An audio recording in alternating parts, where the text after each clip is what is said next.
Hello and welcome to Calisthenic Movement. My name is Alex, and in today's second part on the topic of stretching it comes to the methods. In general, the mobility training needs to be divided into active and passive stretching.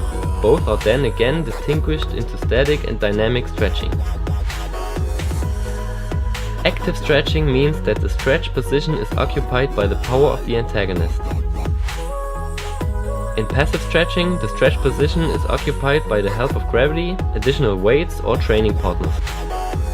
Dynamic means moving and static means holding.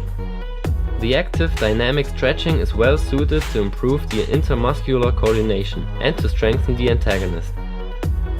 Unfortunately, the stretching position of the joints, which is effective for the stretch, is only taken for a short amount of time, and jerky movements may cause tissue trauma.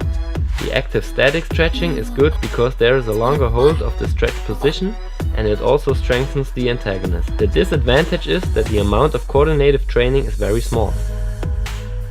The passive dynamic stretching requires a good ability of the athlete to relax the muscles. There is a high risk of triggering the stretch reflex and microtrauma, which is significantly larger than with the active dynamic stretching.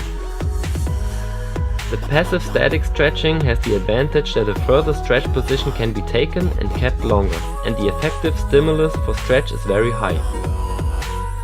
In static stretching procedures you can hold the stretch positions between 10 and up to more than 60 seconds, repeat them for several sets and increase the intensity of stretch from set to set. Another method is called the PNF method. PNF stands for proprioceptive neuromuscular facilitation. There are several different kinds of this method, but all work roughly according to the following scheme. A first light stretch position is occupied in which the agonist gets contracted isometrically, which means contracted without performing a motion. This contraction is held for 10 to 30 seconds, followed by a relaxation of the same muscles for about 2 to 3 seconds. Then the muscle needs to be stretched again, this time a bit more intense. Optionally, the contraction can be supported by tensioning the antagonist. Now, which method is the most effective one? So far there is no evidence that any of the methods is more effective than another. One study found that static stretching methods at the end of the training period allowed a better preservation of mobility. However, there was no difference in the increase of the range of motion.